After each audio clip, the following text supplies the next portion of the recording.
அனைத்து உரிமை குரல் நண்பர்களுக்கும் வணக்கம். நாம் தமிழ் கட்சிக்குள்ள நடக்கிற ஒரு சில சதி வேலைகளை பத்தி தான் இந்த வீடியோல நம்ம பார்க்க போறோம். வாங்க பார்க்கலாம். பொதுவாகவே நாம் தமிழ் கட்சி அப்படின்றது ஒரு கட்சியே கிடையாது, குடும்பம் அப்படின்ற நோக்கத்துல தான் நாம் தமிழ் கட்சியுடைய நிர்வாகிகளும் சரி, நாம் தமிழ் கட்சியுடைய தலைமை ஒருங்கிணைப்பாளரான சீமானவர்களும் சரி, அனைவருமே ஒரு குடும்பம் போல செயல்பட்டு வந்துட்டு இருக்காங்க. ஒரு குடும்பத்துல எப்படி நிறைய ஏற்றம் இறக்கம் இருக்குமோ அந்த மாதிரி நாம் தமிழ் கட்சியிலையும் பாத்தீங்கன்னா ஏகப்பட்ட ஏற்ற இறக்கங்கள் இருந்துட்டு தான் இருந்துட்டு இருக்கு. இருந்தாலும் அதுல இருக்கக்கூடிய நிர்வாகிகள் ஒரே மனதாக சீமானவர்கள் சொல்லிட்டா சரியாக தான் இருக்கும் அப்படின்ற நோக்கத்துல தான் வேலை செஞ்சுட்டு வந்துட்டு இருக்காங்க. இதனாலதான் பாத்தீங்கன்னா கட்சி பிளவுபடாம ஒரே நோக்கத்துல போயிட்டு இருக்கு. இதுல ஒரு சில நிர்வாகிகள் பாத்தீங்கன்னா பிற கட்சியிடம் பணம் வாங்கிட்டு ஏகப்பட்ட சதி வேலைகளை பண்ணிட்டு இருக்காங்க அப்படின்றத நாம் தமிழ் கட்சியில் இருக்கக்கூடிய ஒரு முக்கியமான நிர்வாகி பாத்தீங்கன்னா நம்மிடம் பகிர்ந்திருக்காரு.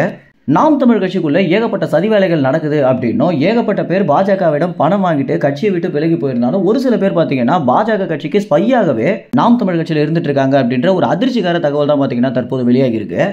நாம் தமிழ் கட்சியுடைய கட்டமைப்பு எந்த அளவுக்கு வலுவாக இருக்கு அப்படின்னு பாத்தீங்கன்னா சீமானவர்கள் சொல்றதை விட நிர்வாகிகள் பல மடங்கு அதிகமாகவே வேலை செஞ்சுட்டு வந்துட்டு இருக்காங்க அப்படின்றது நிதர்சனமான உண்மையாகவே இருக்கு.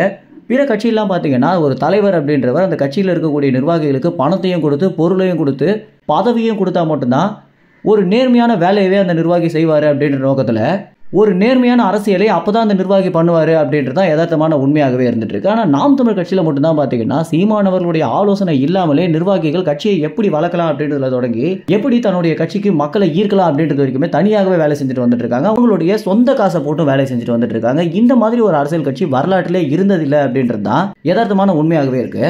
இப்படி இருக்கும்போது கட்சிக்குள்ள என்னடா சதி வேலை நடக்க போகுது அப்படின்னு அனைவருமே ஆச்சரியப்படுற வகையில தான் தற்போது ஒரு சில வேலைகள் நடந்துட்டு இருக்கு. அதாவது நாம் தமிழ் கட்சிக்குள்ளேயே ஒரு சில ரகசிய மீட்டிங் எல்லாம் சீமான் போட்டு பேசிட்டு வந்துட்டு இருக்காரு அப்படின்னு. ஏன்னா ஒரு சில நிர்வாகிகள் மேல சந்தேகமாக இருக்கு. நம்ம செய்யக்கூடிய விஷயங்கள் முன்னாடியே காவலர்களுக்கும் பிற கட்சியினருக்கும் தெரிய வருது, அது ரொம்பவே நமக்கு பாதிப்பு உள்ளாக்கும் அப்படின்ற காரணத்தினால சீமான் பார்த்தீங்கன்னா ஒரு சில நிர்வாகிகளை தனிப்பட்ட முறையில் அழைச்சி வீட்டில் பேசிட்டு வந்துட்டு இருக்காரு அப்படின்னும்.